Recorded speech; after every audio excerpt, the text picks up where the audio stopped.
Yes, I love it. Well, Miss Latimer Bowen, thank you so much for joining us here at the table today. We're so excited to have you, and we've got a lot of incredible things to look at and talk about. And I mean, for those of people that are listening and watching that know you, they know how incredible not only of an artist you are, but a woman of God and just such a prophetic voice to this city and so many people around the nation and the world. You have a lot going on. You're doing a lot, you're juggling a lot, and the Lord's done so much with you. And so just if you could just share with the listener, the watcher, just a little bit about who you are and what the Lord's done in your life, and just a little bit of your story. That'd be awesome. Okay, well, I'm a child of God. I love it. Yeah. And I am a mother, and I am a grandmother, and I have one on the way, so I have 8 on the ground and one more coming. And you're Lala. I'm Lala. I love it. That's what my kids call my mom, so I love that. Lala. And I love your mom, so yeah it's a good name. It's fitting for sure. So they named me that, although it's amazing how little kids can say Latimer. Really? Yeah, Much awesome. Easier than grown people. That's so funny. I love it. It's so funny. And it's funny when your grandkid kind of like picks your name, like that's it. You can't change it. That's it. It's there, set in stone. I love it. And my first didn't say Lala. She said Lala on her breath like that. Yeah, nice. That's awesome. That's so good. Yeah. I love it. I love it. Well, you have a really incredible testimony, and you have your book here, Ferocious Love, and I'm sure we'll get into a little bit about some of the details about that. We have some of these in stock at FountainGate, so if anybody wants to get any or wants to do that, they can find them here at FountainGate, and they can order them, I'm sure, on Amazon as well. And also, I have done it now on Audible. Oh, nice. That's awesome. Yes. That's amazing. I didn't know that. That's so cool. Oh, yeah, you just recently finished the recording. I did. Not too long ago, yeah. Not too long ago, and I listened back to it, and it was so interesting because all of a sudden, I realized the book was ministering to me. Yeah. And that's awesome. Because, just like with the paintings, I didn't write it alone. Yeah. So the Holy Spirit is in it. Yeah. And so it was legitimately ministering to me. That's so amazing. I love it. That's so awesome. Well, one of my favorite parts, I know you included this in your book, but one of my favorite aspects of your testimony is just some of your creative upbringing. You know, even as a kid, you just were so creative, and you had these expressions in painting and different things. Then you had a really difficult encounter with a teacher, and that kind of suppressed what the Lord was building in you. And just your whole journey around, like, allowing those insecurities to kind of dominate you for a long time, and then the freedom that you found in the Lord, and then what came out of all of that found freedom. So just talk a little bit about that story. That's so awesome. Part of who I am is I am the child of a military family. We say Army brat. Yeah, there you go. Now they say dependent. So I grew up in that situation, and I was born between World War I and World War II. No. After, right? After World War II, between World War II and the Korean War. There you go. Yeah, Not quite that old. Yeah, that's awesome. And my father was a highly decorated war hero. He amazing. also suffered from PTSD, and that's before we knew what that was. Yeah, sure. And so he probably not a lot of help there. No. Yeah. He could suddenly be violent. Yeah. And he did that with me. And I think that's because I was a daddy's girl, and I was always right there. And my brother and sister would say, couldn't you tell? Because they were much younger, but they would stay away when things were building, and I didn't. Interesting. The net result of that is, because of that trauma and abuse, I concluded that I was worthless. And so this is all the build-up for that story. Yeah. So by the 6th grade, I was already wanting to die. Oh. And I used to say I courted suicide for decades. That's not right. Suicide was courting me. Wow. So the enemy was trying to shut me down every way possible to keep me from having the voice that I have now. Yeah. And like just the intentional like pushing you down that road for so long, it's like, oh my goodness, I can't imagine. I think, and I didn't mean to interrupt you, I just that thought came to me of just so many people that deal with like suicidal thoughts and different things like that. And a lot of people have different journeys with that. But I think something so hard is when people deal with that for such an extended period of time. You know, it's like you're just constantly being pushed down that road, and just can't imagine what that's like, especially as a kid, as a young girl coming up, you know? So let's talk about that for a minute. When the enemy is courting you with suicide, that's when people talk about having all these suicidal ideas and thoughts, because the enemy uses every tool, and he will speak to us in our own voice, and we mistakenly think that it's our thoughts. And a lot of what was happening to me was the enemy trying to take me out. Wow. And I believed it. I mean, it's so true. Even if when you look in the Bible, I know, like, you just automatically, my mind goes to the Garden of Eden in Genesis, where the enemy comes to Eve and said, did God really say? You know, it was like, it wasn't like the devil came out and told Eve exactly what he wanted her to do. He just allowed her to find her way down that road, you know? And what you're saying is so true. It's like he uses our own voice to push us down and manipulate what he wants in our life. And that is so true. I think so many people, they don't realize how real the spiritual realm is, and the attacks and the vices of the enemy. And people do just think that it's themselves, or it's a parent, or it's a teacher or something, but you don't really realize the underlining motive of the devil at work in the lives of so many people. Absolutely. It's crazy. It's so sad. It is so sad. Another thing, as a child, I saw things and heard things and knew things that other people didn't know. Wow. But I didn't know why. And because of the abuse, and because nobody else knew it, I mistakenly thought that I was wrong. All that led me to feeling worthless. When you say you saw things, what are some things that you would be referring to? Well, I tell you one precious thing that I saw and didn't share with anybody, so nobody was able to snatch it away. When I was 6 years old, my parents weren't going to church except on, don't be mad at people, don't be hating on people who go only on Christmas or Easter, because that's the only reason I heard about Jesus. They're there. Yep. And then That's good. My mother would drop me off at Sunday school and then pick me up. So we had just learned the golden rule. You know, do unto others as you would have them do unto you. So good. And one day I was outside. Now, there was this game that was funny to the other kids that I was just meeting, because we'd just moved again.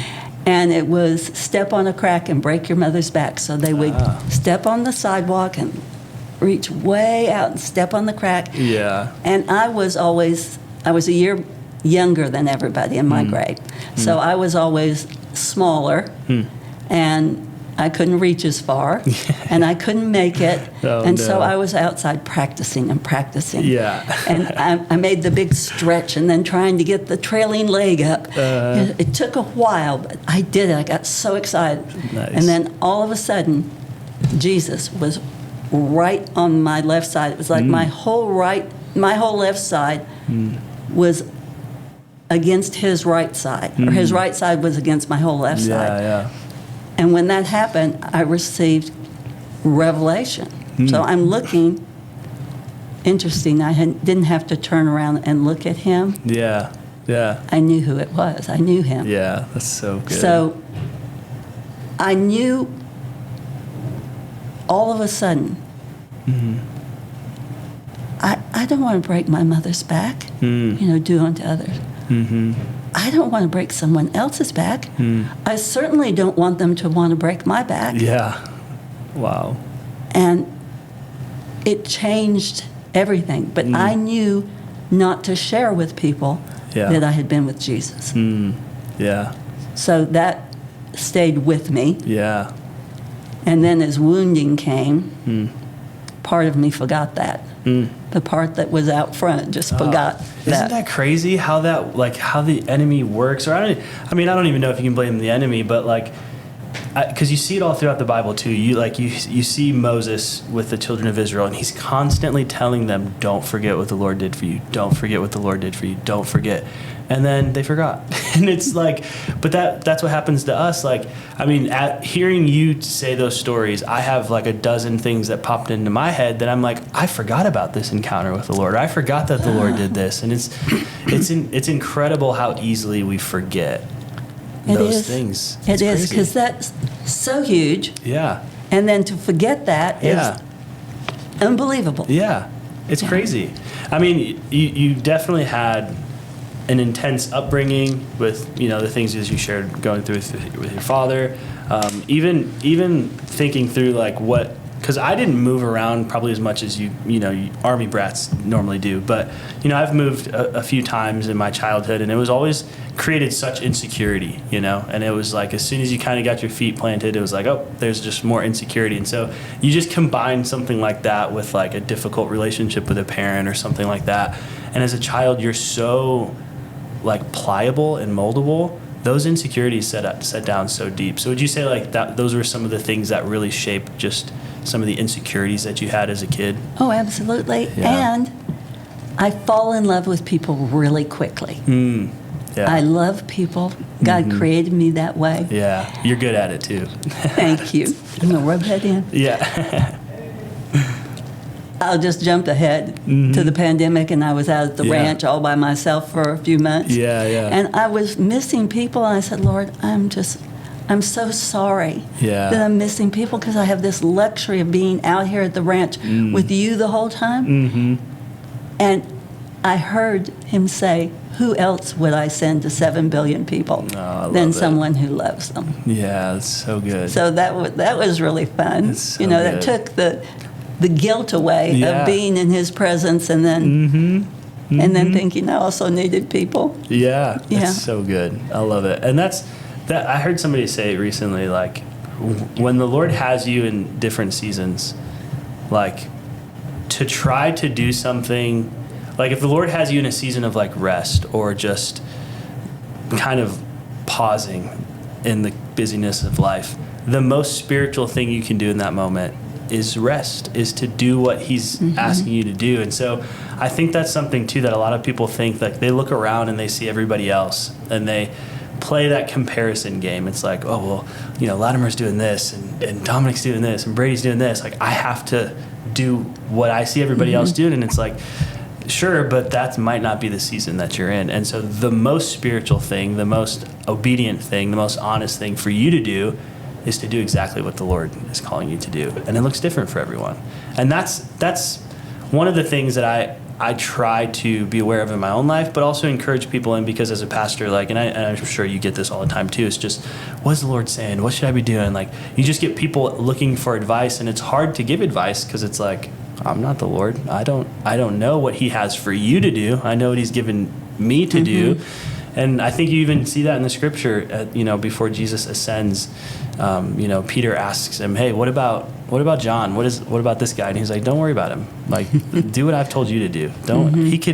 I might have a calling for him that keeps him here forever, but don't worry about him, and we get so caught up in that in different seasons.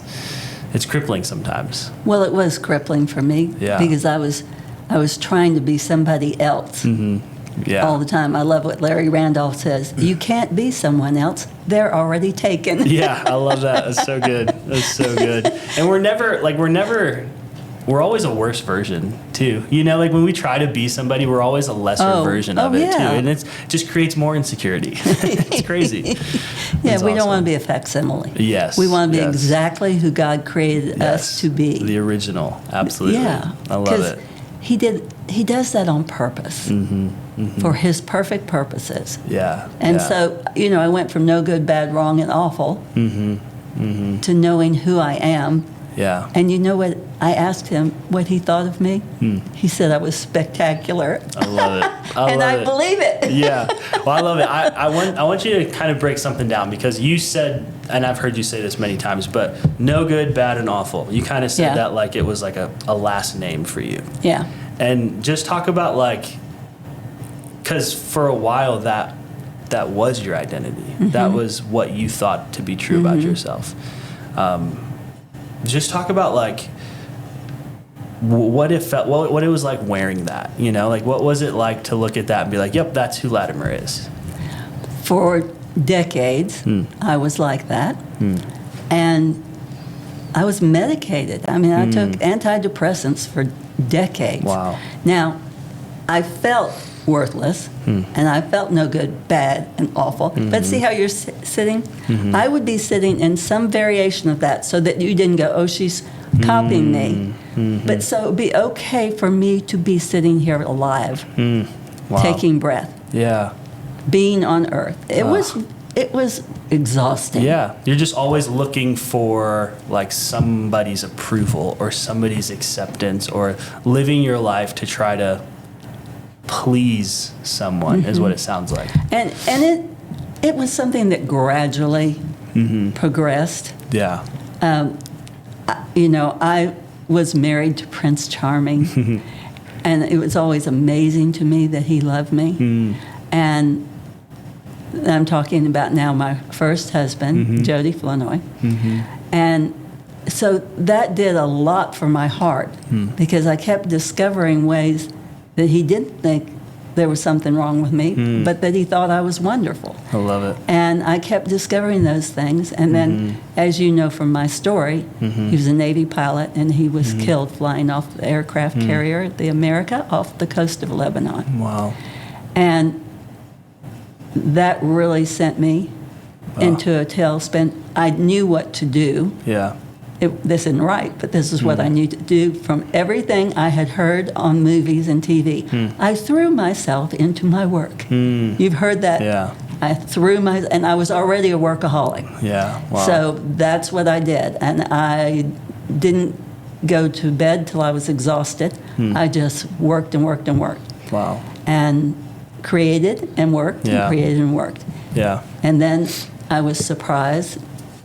The Lord blindsided me with John Mitchell, who was an architect, and I ended up being the head of the design department there. I left his best friend's firm because I couldn't be over there. We were bidding on the same jobs. Yeah. So I went to work with him and the team, and I was there, and we married on Thanksgiving Day. And he was killed in an impossible-to-believe accident the next October. Wow. So with him had come 3 daughters. Wow. And suddenly I lost my husband and my family Yeah. in a split second. Yeah. And that's when I actually got the .45 out and held it to my head. Wow. And I started to pull the trigger. Oh. I mean, I can remember pulling the trigger only, and it was like in a split second.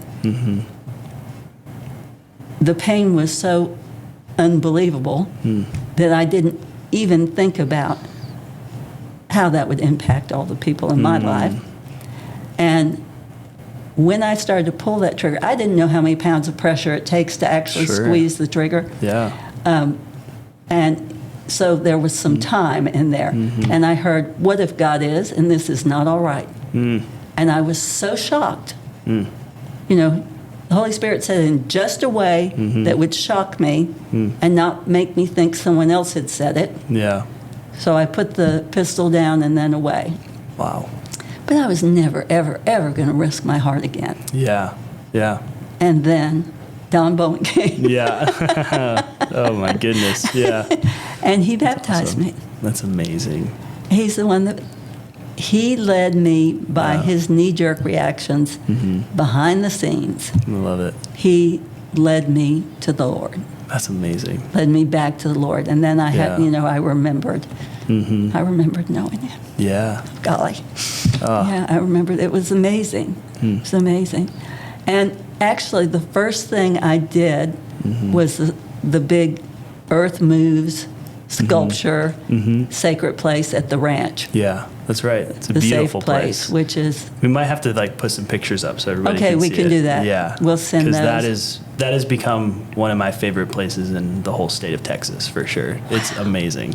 It's amazing. Well, think about how sneaky he was with that. Yeah. Because let me just describe it for Sure, yeah. our listeners. 100 feet in diameter, defined by the 12 telephone poles, and then 3 concentric circles of rocks. The one in the center is meant to have when we're not having a burn ban, Yeah. it's meant to have Yeah, right. fire in the center. Yeah. And when we were hiking on a really hot day, and when we climbed up the mountain and walked into that area, he'd never been on that part of the ranch either. Wow. And when we stepped up there, came through a circle of a perfect little circle of trees. I saw it completed. I didn't understand what I was seeing. I made up, this is when my imagination jumped in. Yeah. I thought I was seeing the Native Americans would always get in a circle for safety with fire in the center. The old Conestoga wagons, the wagon train, would circle up real fast for safety. Yeah. And their fires would be in the middle. And then the cowboys would have their bedrolls by the fire at night. I could see them, drinking that campfire coffee and telling stories and laughing. That's awesome. And I made that all up, but here's what's interesting. I did not consider the telephone poles. Now, when I walked into that space and saw them, the first thing I heard was safe place. I heard it audibly. Awesome. The next thing I heard when I was looking at the telephone poles and seeing them in this vision was guardians of the safe place. Now, that didn't fit at all with the other metaphors that I made up. yeah. That's funny. But I went with that for a while. There you go. And we were working on it out on the land Yeah. when all of a sudden one day, Don was out trimming up trees like he liked to do. And all of a sudden, I saw what it was. I was in our little bitty honeymoon cabin, and suddenly the Lord was there. His presence was so thick, and he revealed to me, not yet the safe place, but he revealed to me who he was. And I went out. Don was wonderfully methodical, so this was unusual. He would normally have cleaned everything up, put everything up, and then he'd be ready to talk about the next thing.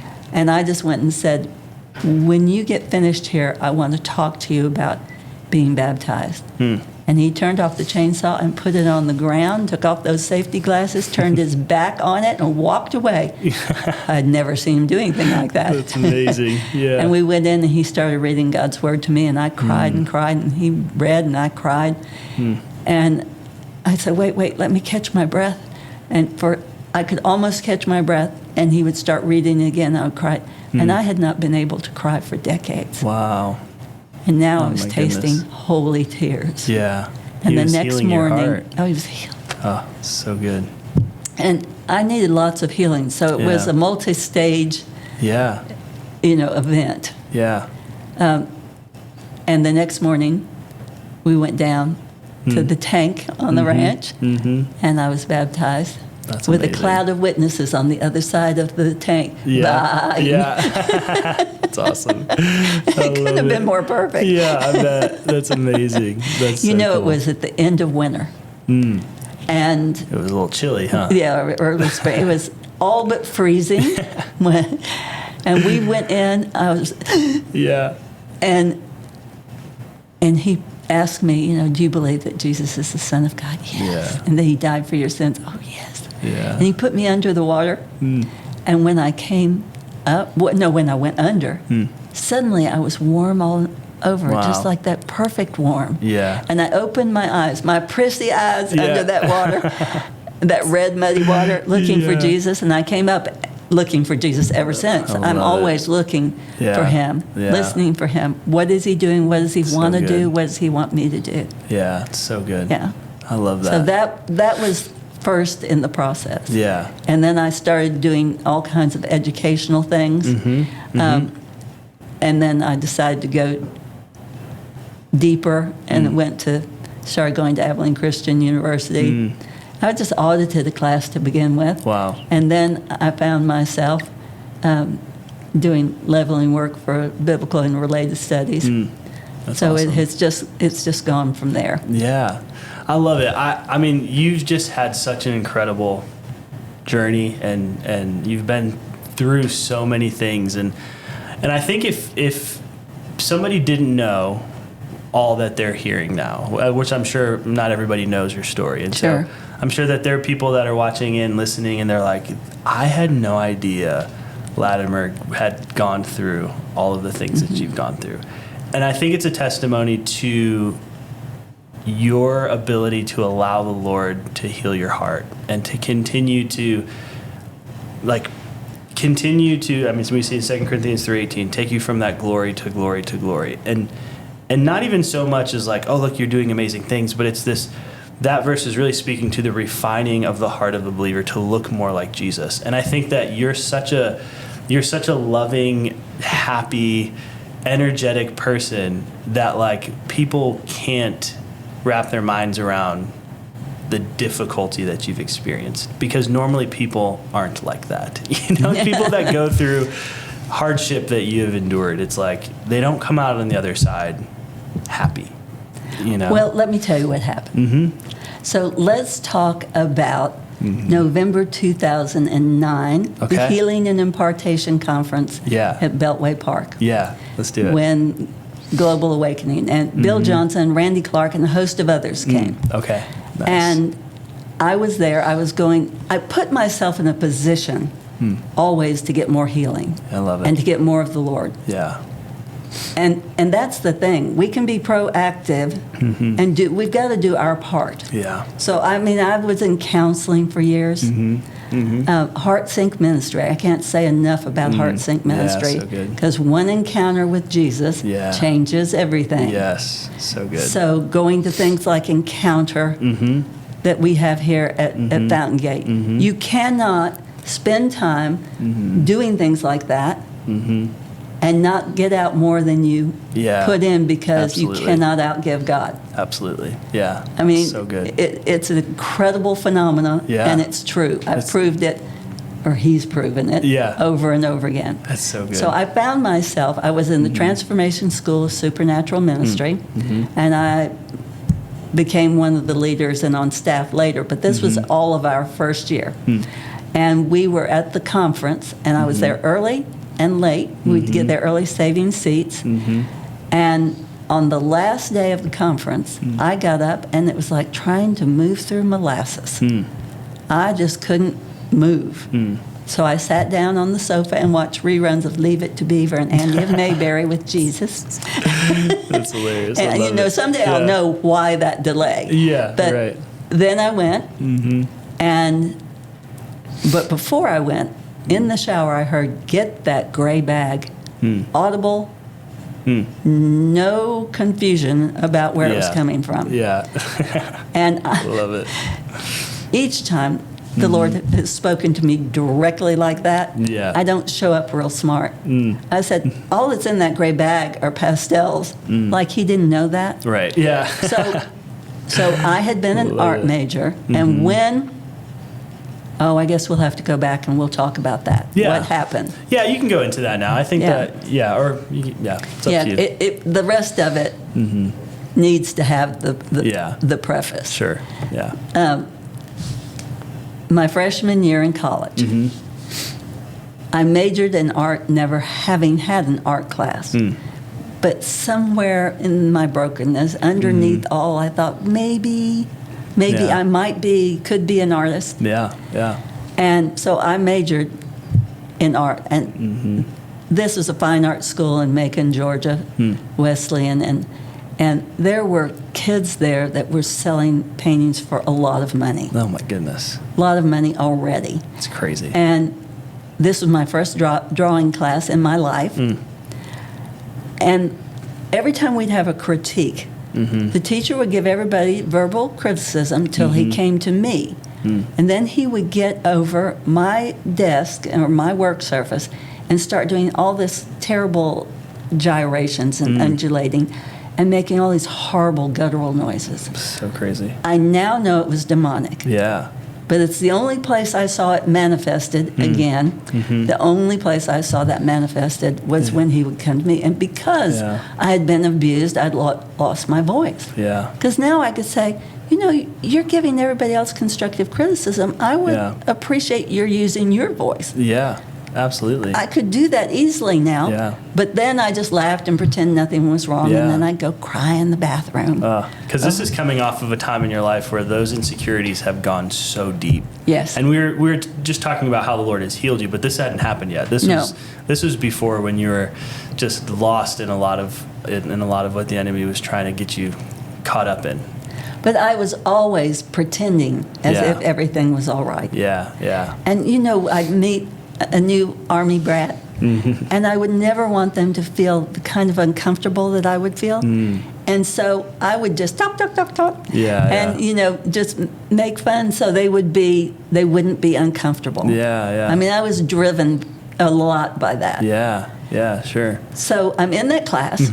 He does that. And I didn't know it was an option. So I went all the way through the first year. So I had him every day Oh, my goodness. for a year. Yeah.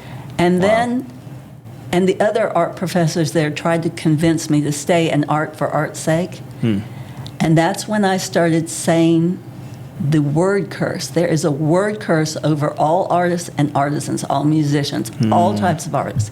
Starving artists. Yeah. That's a word curse. Because that's not who we are. Right. We're supposed to be terrorizing the enemy. Yeah, absolutely. Who are these four horns? These are the ones that scattered Judah, Israel, and Judea, so that no one could lift their heads. Yeah, And, so good. But we're supposed to be terrorizing them. And we haven't gotten clear on that yet. So there I was. I changed majors. And I didn't draw anything freehand again for 40 years. Wow. With the exception of I had a doodle. Okay. Yeah. What could be wrong with that? But no one had ever seen it. Yeah. I would just fill up a piece of paper. People coming to dinner, I'd have to fill up a piece of paper, tear it up, put in the yucky part of the trash. Yeah. Nobody had So no one could ever see it. seen it. Wow. And that comes from not just what this art teacher did or kind of the way he made you feel, but just from a lot of the past insecurities. That was like one of the things that you were just like, okay, I'm never doing this again. Like it was caused too much pain, too much insecurity. And for 40 years, you just put that gifting, that calling down. Wow. I didn't believe I could do it. He convinced me that I couldn't do it. Yeah. And how dare I be there doing it? Oh, my goodness. And I did not know about the demonic, but it was clearly demonic. When I look back on it now, it could have just been a snake writhing. Yeah. It was that kind of... Oh, my goodness. The last time he did it, I dared to look up at the other students, and I realized they were all... Because they knew it was coming. Wow. You know, if I had had a voice, we could have stopped that right away. Yeah. So, 40 years later... Crazy. I get that gray bag. Yeah. All that's in there are those pastels.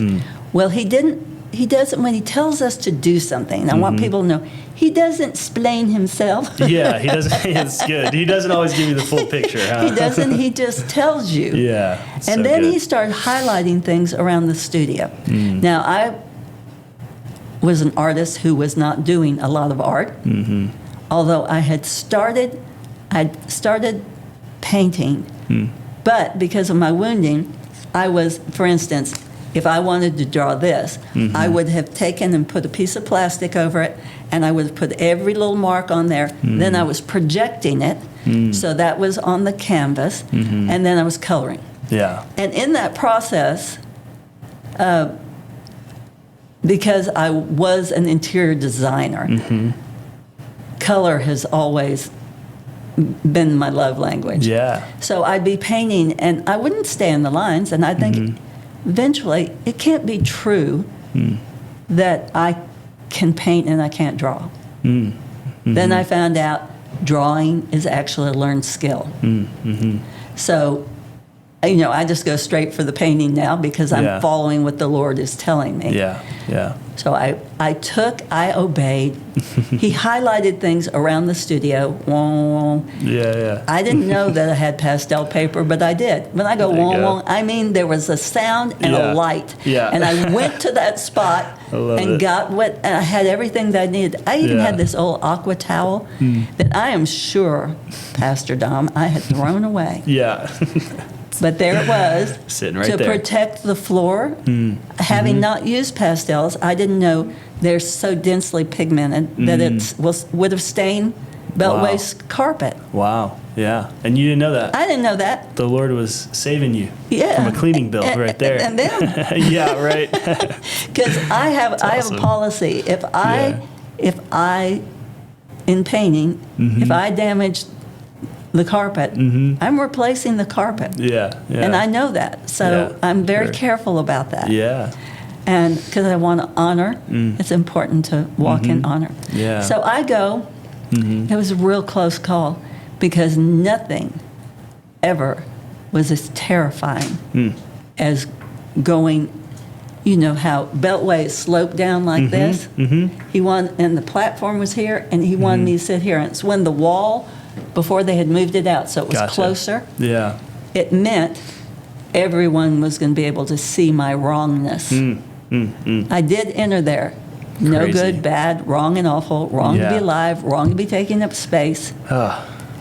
And held together by striving, performance, pleasing, and perfectionism. Yeah.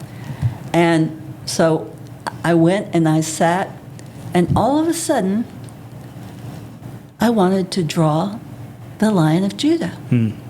So I actually drew one first. Now, I had done a cloud painting fairly recently. Took me 4 months of striving to just paint clouds. It's crazy. I mean, how can you do that wrong? Yeah. And so I did, the first one I did was horizontal. I just happened to have taken a picture of a lion. Okay. On my Nokia phone, the little bitty screen. Love it. And so I had something to reference, where are the eyes, where are the ears. I spent 40 years not drawing. Yeah, So now I have to look at something. Yeah. Because I had not taught myself all of that. And so I did that, and a woman came up and said, "How much are those?" It's the only one I'd ever done. Yeah. And it was, how much are those? Yeah. Actually, it was a prophetic utterance. I just didn't know it. Right. She said, because my husband loves lions. Now, when you're all wounded and you're trying to be nice to everybody, well, you are being nice to everybody. You're not even having to try. Yeah. She said, because my husband loves lions, and this feeling came to me. It is the Lion of Judah. Yeah. It's not just any lion. I didn't say it like that, but I felt it like that rising up, and I thought, what is that? That's so awesome. Because it was so foreign to me. Yeah. And I also, the idea of selling something, I started seeing Jesus turning the tables over, my imagination. Yeah. And, of course, that's not what was going on, but that's, out of the wounding. Yeah, kind of comes into mind. I said, I need a minute. And she said, well, we're in a hurry. And I said, well, if you just go stand over there, because I needed her where I wasn't thinking about it or ever thought. Right. And I'm a verbal processor. So I turned to my friend, and I said something like that, and I knew. I called her back. I said, if you'll put some money in an envelope, and it's important I not know how much. I don't know why it was. For Global Awakening, for the ones that were doing the event, then you can take it. Meanwhile, her husband comes up, and she just assumed that I knew it was the Lion of Judah that he loved. And they were leaving for 3 years in a Muslim country. and they could take that. It wasn't overtly Jesus. They could take that with them. Wow. That's amazing. So isn't that fun? Yeah. So then It's amazing. there was a lot of healing that came in that moment. And then I was ready. Yeah. The next one. And so I turned over, I had it vertical, and I turned over the paper, and then I heard the Lord. He said, turn it over and use the cardboard. Now, when I say I heard, I hear 4 different ways, at least. I hear like the small, still voice. I hear very distinctly, just like we're talking from the inside of my ears. And most of the time, that's what I'm referring to. Yeah. Yeah. I hear like I'm a tuning fork, and I don't even know how to describe this. Like, through my whole DNA, I hear. Yeah, I love it. And then That's I have awesome. heard his audible voice That's amazing. Yeah. twice. Wow. And this sometimes seems like this, Sure. but that's not it. Yeah. When I've heard his audible voice, it was like, it is terrifying. Sure, yeah, And I just froze. And I'll tell you, because I ended up hearing his audible voice that day. And so I'm sitting there, take it out, turn it over, use the cardboard. And then I hear, this is when I know that I know that I know, that I'm not making it up. I hear Roy G. Biv.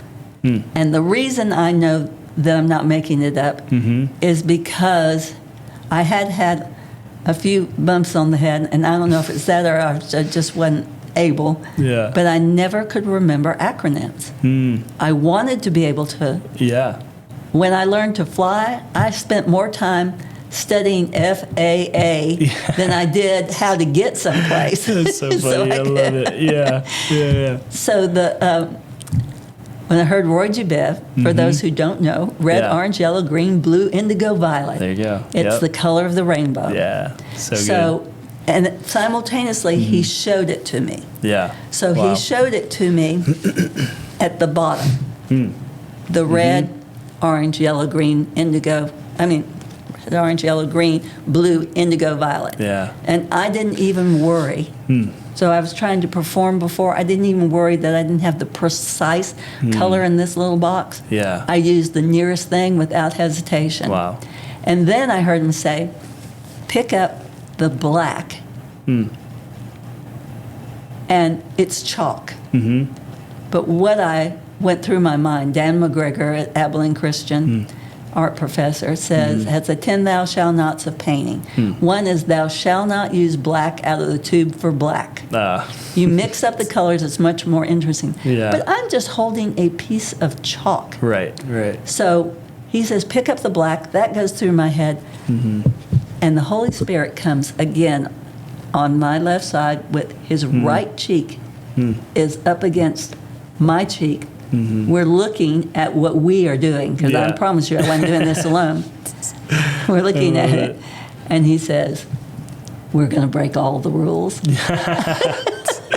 I love it. I love it. It's so awesome. It's so awesome. So amazing. because of my brokenness, what I had been trying to do in the paintings that I told you that I was doing the outlines and then projecting. Yeah, you're like planning everything. Yeah.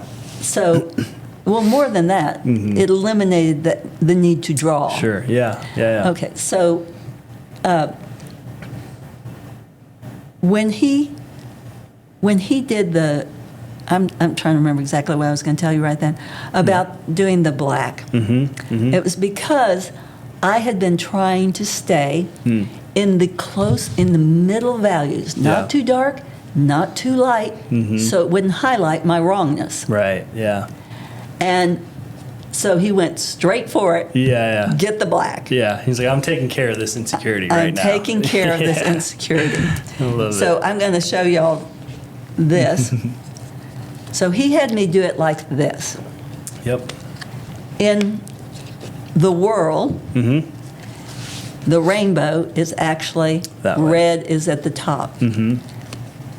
It's a reflection. Yeah. The earthly is a reflection of the spiritual realm. It's so good. So I so didn't good. know all that. I love it. But I found out after I did it. You learned it later for sure. I learned it later. That's amazing. So I started doing all this. Mm-hmm. I don't know if you know this, but if you look at the right side, and Yeah. you can see it very clearly over here. This is one of my favorite parts of this painting, what you're about to say. I love this. Okay. Am I in the way? Do I need to move a little bit? Yeah, you can kind of see the right side. Go ahead. The right side. I am still in control. Yeah. I'm a lot looser than I've been. Uh-huh. I'm doing all the colors he's showing me. Yeah. But by the time I get to the left side, or his right, you can see I'm so free Yeah. that I have completely forgotten myself for the first time maybe in my whole life. Yeah. Oh my goodness. That's so amazing. And so love I it. reach in and pick up the brightest color I have, which is the yellow, Yeah. and I do the wildest version Yeah. of my doodle that I've ever done. And then, awesome. now remember, everything went through a critical filter before I spoke before. Right. To be sure that I would be accepted to you. So I would never have done this. Right. But when I did that, I realized what I had done in front of God and country. And I went, Oh man. like when I used to protect myself, try to protect myself when Daddy would explode. And I said, and I would not have stayed that way. Right. I was not conscious of a single person being in that huge church. Right. Yeah. Is that okay? Am I in trouble? I said it out loud. Wow. And then I heard him say, audibly. I wanted to run for cover. Yeah. But now I knew too much of the Bible. If Yeah. I go here, you're there. Right. Yeah. If I go here, you're Can't there. run fast enough. And not, no good. place to go, no Right. place to hide. Right. So I froze like a bunny. I mean, I didn't even blink. I just froze behind. I didn't take my arms down. Yeah. Wow.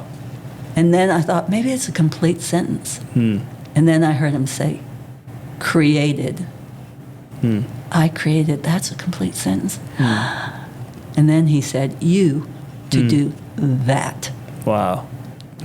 The only thing I had been amazing. compelled to do Yeah. always Oh man. was the only thing I was created to do. Yeah, that's amazing.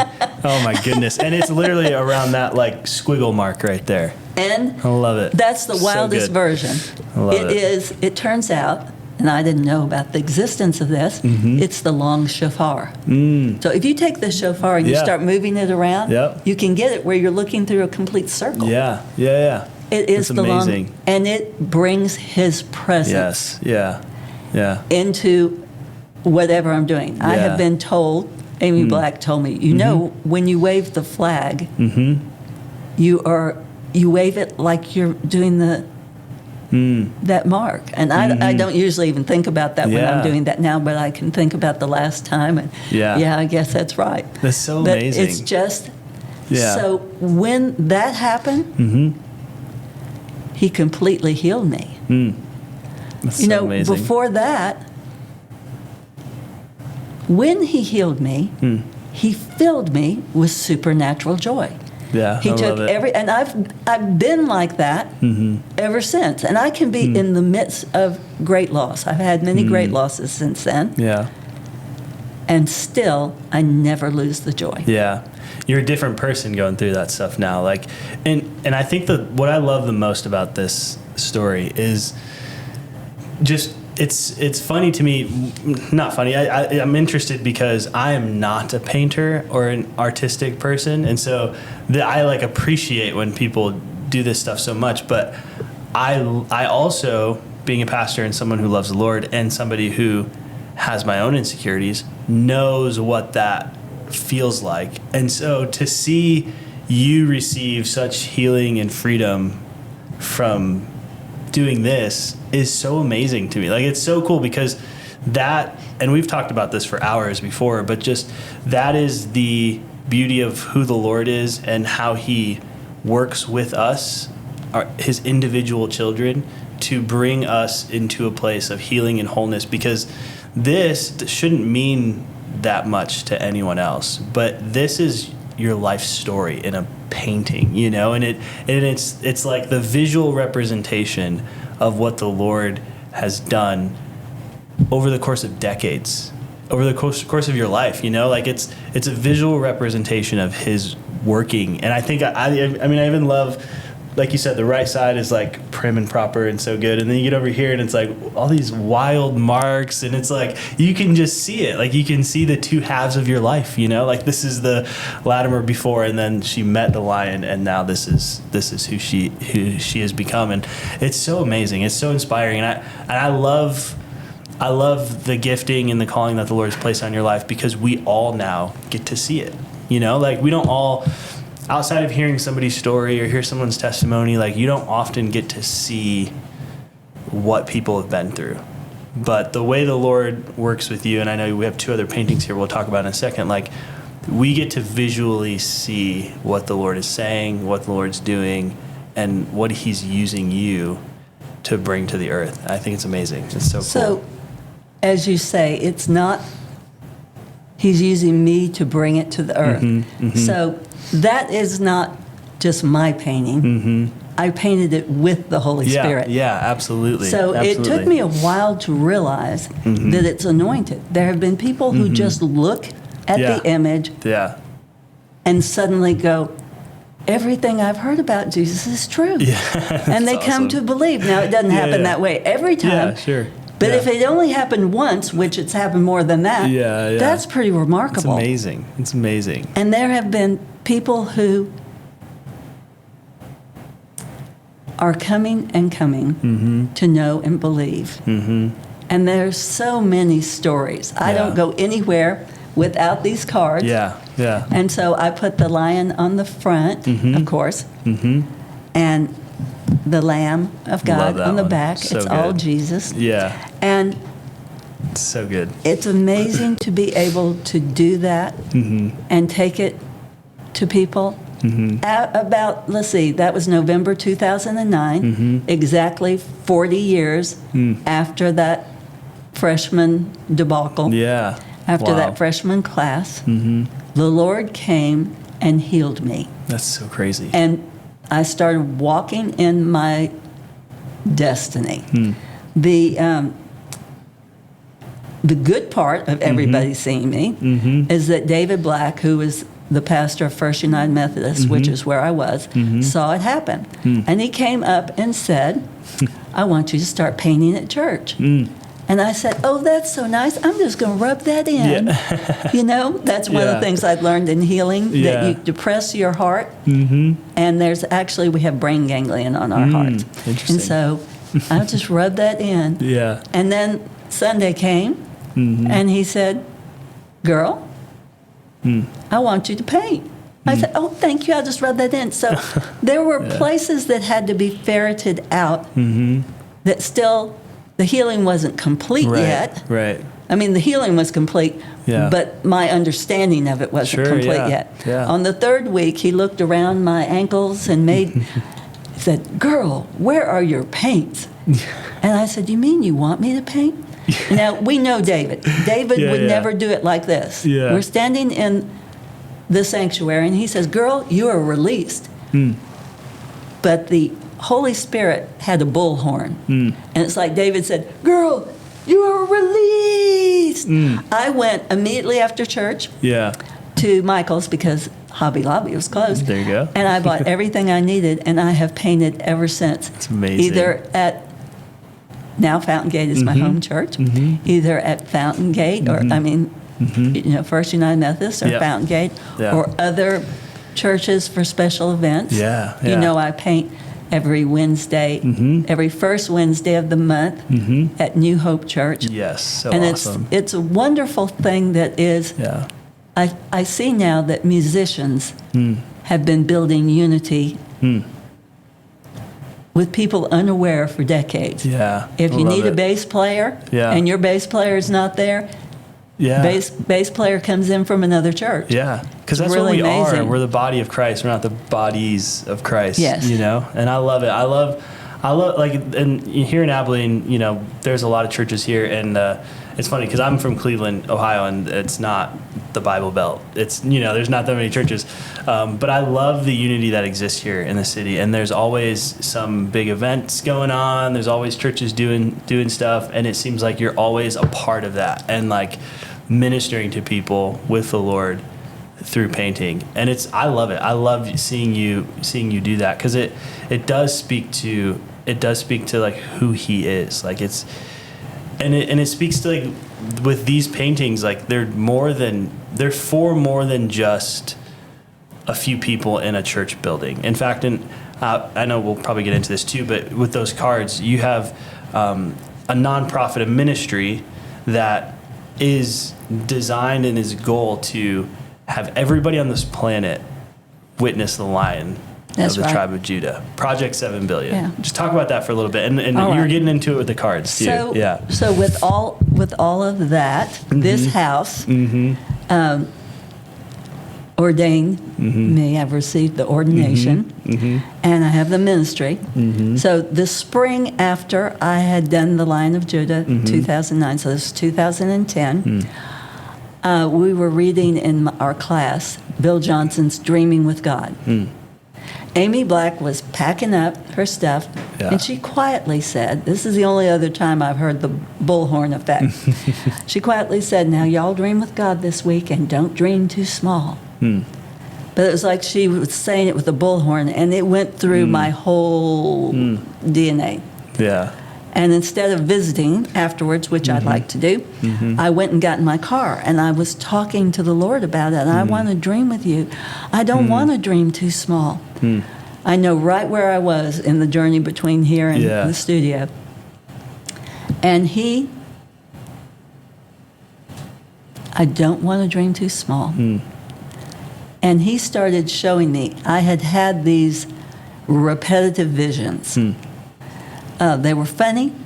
They were quantitating how many 7 billion, the number 7 billion was. I didn't understand at the time what that was about. Yeah.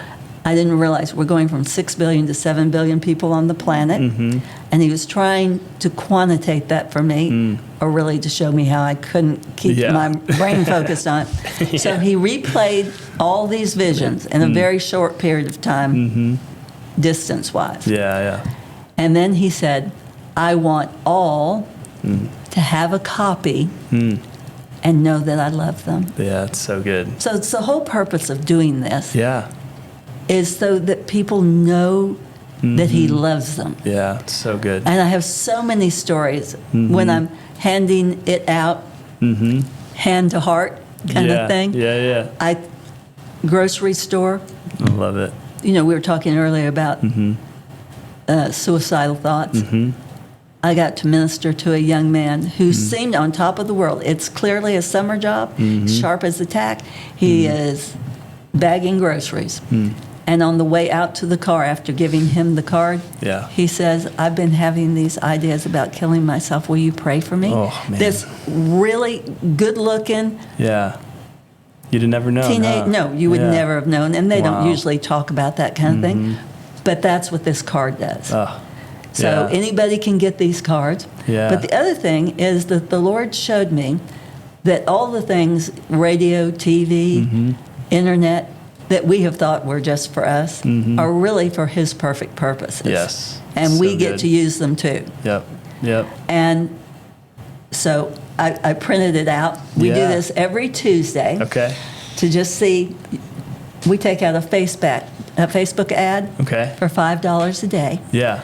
And every Tuesday we see the number. Nice. So this past Tuesday, we had reached 169,268,858. That's amazing. And counting people. That's because crazy. It'll be more since then. Isn't that amazing? That's amazing. It's amazing. And that's just on Facebook, right? That's just on Facebook. So that's not even counting like all the cards and just the different people that have seen it like in different ways around the world. I mean, you're really like a lot of people have seen the Lion of the tribe of Judah. Have seen it, and in Abilene, it's really fun. They'll go, "Oh, I know that." They'll, and they'll be talking. And I said, I've seen that before. And I don't, if sometimes I don't Yeah. just always start with, hi, I'm the artist. Yeah. Sometimes I do. I Yeah, just do sure. what the Lord does. Right. I don't put them on cars and parking lots. I give them out Yeah. It's so good. to people as He leads. Yeah. Yeah. And interestingly, He has had me go into two situations where I thought I might not survive. Wow. But that's what I would think in the natural. But if He tells you to do it, Yeah. That's the Yeah. safest place for you to be. it's the safest place for you to be. Yeah. Yeah, and we'll probably talk So about good. it another time because I can Yeah. go forever deep on this. Oh, I know. I mean, this is just, I love it. This is so fascinating to me. I love how the Lord uses so many different things to bring about, like, His will, His desire. I mean, even the fact that, like, you've shared that there's been testimonies of people who have felt a tangible presence of the Lord or made decisions for the Lord by looking at a painting, and that has provoked different seeds that have been sown in their life and, like, pointed them back to who the Lord is in a way that maybe nothing else would have been able to in that moment, And so the Lord is just, I love how smart He is, Like, I always appreciate how smart the Lord is. Like, He knows exactly what people need, exactly when they need it, and it's so amazing. So this is really probably the first, and correct me if I'm wrong, but the first, if not one of the first, prophetic paintings that you've done that the Lord has really almost commissioned you to do it. Oh, absolutely. It's so amazing. And there were things that I did before that, like even when I was tracing, I now go back and look, every one of them, I'm praying about a heart for seeking His peace. So good. Every 100% of them were about that. Yeah. And the sculpture, when I think about that, every Good Friday, we have a sunset service out there, and people come into the circle. When I was baptized, I immediately wanted to go up to the safe place, and Don said, no, you're going to go get dry and warm. And we went up there, and that's when when I was baptized, He lifted the veil from my eyes. And the three concentric circles were the Father, the Son, and the Holy Spirit. Love it. The light in the middle was symbolic of the light of Jesus to the whole world. The 12 telephone poles were the guardians of the safe place, the apostles entrusted with the Word of God to take it to all the earth. So good. It was such a divine setup for this. Yeah. Oh, it's so good. It was something that we were experiencing every year. We were having people out there for Good Friday every year. It started kind of small, but then the people who came said, we're coming next year. Yeah. And so it has gotten pretty big. Yeah, it's awesome. And yes, and it's pretty wonderful. I love What's important about that, and I want to look into, may I look in this center one? Look into that one. Yeah, that okay. would be a better one. So it's the Lion of Judah, and He loves you with everlasting love. So good. It's so